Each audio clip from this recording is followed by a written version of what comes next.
Imagina uma aldeia tão pequena que cada habitante fazia a diferença. Agora imagina que de um momento para o outro quase todos desapareciam. E da pior forma, deixando para trás um crime tão brutal. Foi exatamente isso que aconteceu em São Xisto, uma remota aldeia no concelho de São João da Pesqueira, onde uma noite trágica de janeiro de 2005, um surto de ciúmes e opção transformou um lugar tão pacato num verdadeiro cenário de horror. Um homem consumido pela raiva, pelos ciúmes, decide matar quase todas as pessoas que estavam nessa aldeia. Esta é a história que nós vamos contar hoje. Vamos falar sobre o crime de São Xisto que aconteceu em 2005.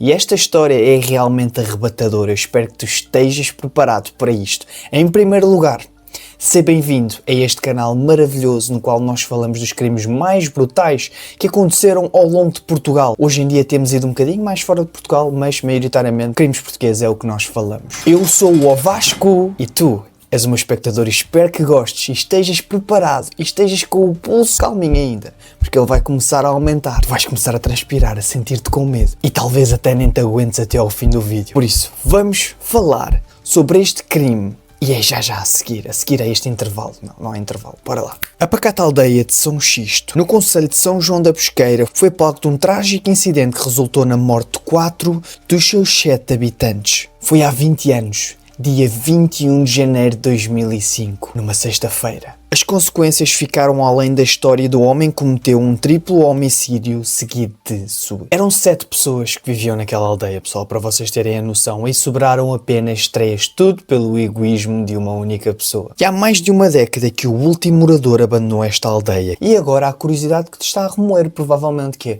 o que é que aconteceu? Como é que estas 4 pessoas morreram? Porquê? De que forma também é que aconteceu? É isso precisamente que nós vamos falar neste episódio. E vamos começar já de como é que aconteceu este crime.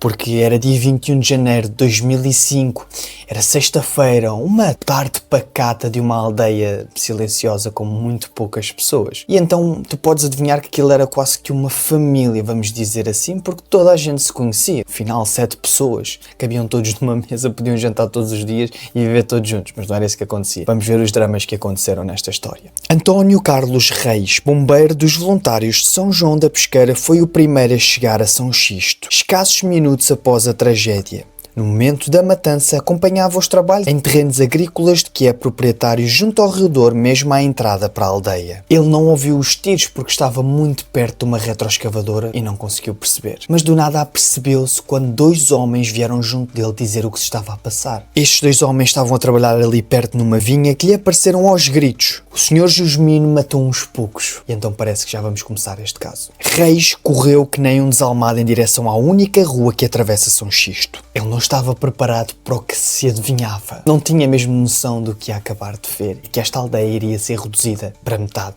menos de metade aliás, porque metade de 7 não é 3. 3,5, não é? Se fosse um bebê. O primeiro corpo que foi encontrado foi o de Ernesto Hermidas, vítimas dos ciúmes de Jusmino Vila Real.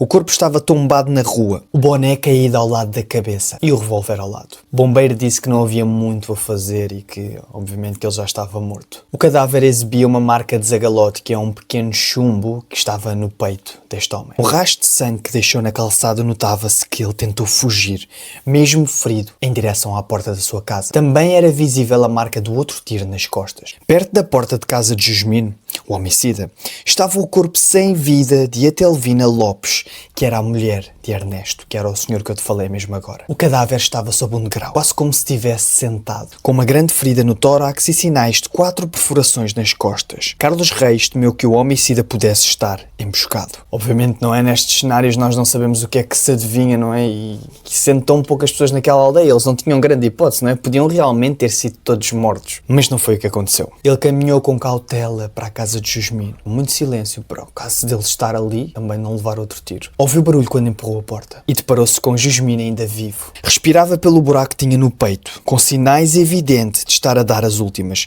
Tinha a pistola e a caçadeira ao lado. E o pior é que depois disso ele encontrou a mulher de Jusmino, Maria Alice. Estava morta em casa. O cadáver estava sentado no sofá. Um tiro na cabeça despou-lhe uma orelha e desfigurou-lhe o rosto. O assassino de hoje. Mas há muitas perguntas que eu aposto que vocês têm e que não estão a entender. Ó Vasco, qual é que é a plot desta história? Porque isto não foi um mero crime. Isto foi muito mais do que isso. Havia uma história por trás e havia um drama. E é isso que eu te vou falar a seguir. Jusmino Villarreal tinha 60 anos e vivia com a esposa Maria Alice Ribeiro, de 64 anos. Eram vizinhos de um casal mais ou menos com a mesma idade. Acho que podes adivinhar qual é que era esse casal. Era Ernesto Hermidas, de 77 anos, e a esposa Telvina Lopes, de 76 anos, que foi exatamente essas três pessoas que Jusmino matou. Agora é que tens um pouco contexto de quem é quem, e para perceberes que eles se davam, e que para além disso, alguém ainda mais irónico, não é irónico, mas vais perceber o porquê depois de eu dizer isto, era que o filho de Jusmino era casado com a filha de Ernesto. Há muito tempo, talvez há mais de 10 anos, conta o empregado do restaurante Cais da Ferradosa, a cerca de 1 quilómetro da aldeia, que Jusmino, cliente habitual da casa, tinha uma ideia maluca na cabeça. Ele pensava realmente que a mulher andava metida com outro e que o andava a trair, e estava realmente cismado com essa ideia, obcecado com essa ideia e frustrado ao longo dos anos. Jusmino era muito desconfiado, dava muito mal viver à mulher. Se ela saísse de casa e ela ficasse, fechava-lhe a porta para ela não poder sair. Para além disso, uma testemunha ainda dizia que um dos filhos de Jusmino tentou dar ajuda psiquiátrica para que ele realmente melhorasse. E era sempre com essa ideia de uma suposta traição. Nesse mesmo dia do massacre, Ernesto tinha ido ao posto da GNR a queixar-se das constantes ameaças da parte de Jusmino, chegando a levar uma das balas que Jusmino tinha disparado para o ar de forma a provar que dizia a verdade. Na sexta-feira, depois do almoço, Valdemar Granja ainda viu Jusmino sair de casa com a mulher em direção a São João da Pesqueira, como faziam habitualmente. Ele diz: viu-os a saírem num carrito dele, um microcarro que não exige carta de condução. Nós com estas alegações conseguimos entender uma coisa, que realmente ele era um homem muito doente, mas há aqui uma pergunta que ainda ninguém fez. Assim, ele estava tão cismado com esta ideia, será que realmente poderia ter acontecido haver uma suposta traição? Assim, era uma aldeia pequena, todos sabiam os segredos uns dos outros. Não vejo aqui ninguém a fazer essa pergunta. Também não acho muito correto fazer essa pergunta tendo em conta o que aconteceu, mas nós gostamos de explorar muito essa ideia. Para além também do que eu li, porque existe muito pouca informação sobre isto, ok pessoal? Não existe quase nada, nada mesmo. E consegue-se perceber que, na realidade, a vítima mesmo era Maria Alice e que Jusmino era mesmo passado da cabeça. E viu-se, não é, que ele era. Mas nós às vezes temos que tentar analisar vários lados e tentar nos questionar sobre outras coisas. Mas agora eu vou-te dizer o que é que Luís Marques, que é o comandante do posto da GNR, diz como poderá ter acontecido, ou seja, todos os passos que ele tomou até, pronto, matar todas as pessoas e a ordem e etc. Luís Marques, comandante do posto da GNR de São João da Pesqueira, que tomou conta do caso, explica que o homem terá disparado primeiro sobre a mulher usando uma caçadeira, ou seja, ele estava em casa e realmente matou a mulher que estava no sofá, se vocês se lembram como eu descrevi. De seguida, Jusmino sai de casa e mata a vizinha na rua e logo depois o marido dela. Jusmino terá entrado depois dentro de casa novamente e terá feito uma ligação aos seus filhos, neste caso a um dos seus filhos. Por sinal, era mesmo o filho que era casado com a filha de Ernesto Hermidas e a Telvina Lopes. Ele teria contado o que aconteceu ao filho e que depois de seguida se terá. Jusmino, depois desse telefonema, acabou por disparar sobre si próprio um tiro de caçadeira, mas mesmo assim não concretizou a sua própria morte. E então foi ao quarto buscar um revólver de calibre 6,35 e acabou por matar-se, acrescenta o comandante da GNR. Jusmino era caçador, pelo que tinha licença para uso e porte de arma. Na mão de Ernesto Hermidas também se encontrava um revólver, mas Luís refere que não foi efetuado qualquer tiro porque ainda se encontravam lá as 6 balas. E Luísa está muito revoltada com o crime, porque há muito que Jusmino ameaçava matar a mulher e o casal vizinho. Um dia foi para o monte e matou os cães.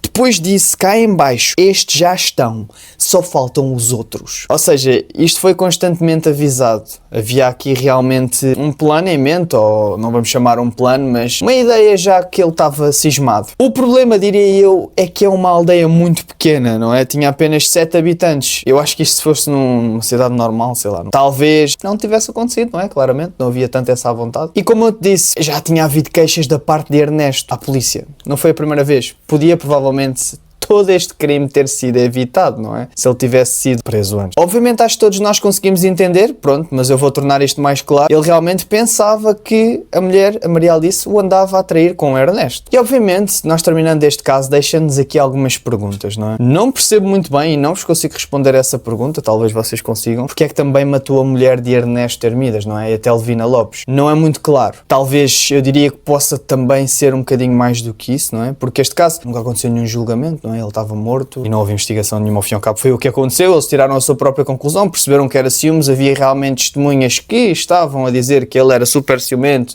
e super obsessivo. E agora falando dos filhos, não é? Porque se tu reparares, o filho do assassino estava casado com a filha da vítima. E os dois casais que tinham uma relação familiar diziam que eles já não se falavam há anos, apesar de viverem na mesma rua. Obviamente, depois disto, como tu estás a perceber, esta aldeia ficou praticamente deserta, não é? Sobraram só 3 pessoas. Mas hoje em dia é uma aldeia deserta. É visitada, obviamente, ocasionalmente por turistas atraídos pelas suas casas de xisto e pela paisagem envolvente. E mais uma vez, um crime hediondo, um crime sombrio e causado por uma enorme sensação de ciúmes que foi causado, que Jasmine acabou por sentir e não conseguiu controlar durante anos e anos e acabou por cometer um crime. E mais uma vez, um crime português. Eu fiz uma pausa, mais uma vez, para ver se vocês gostavam muito. Eu acho que vocês preferem os crimes portugueses, mas gostava também de ter a vossa opinião e darem-me a vossa opinião sobre este caso e o que é que vocês acham que realmente aconteceu, ou se têm alguma teoria. Obviamente que é um pouco claro que poderá ter sido por ciúmes, mas há sempre outras perspectivas. E eu sei que há sempre pessoas aí que conhecem pessoas que conhecem e têm histórias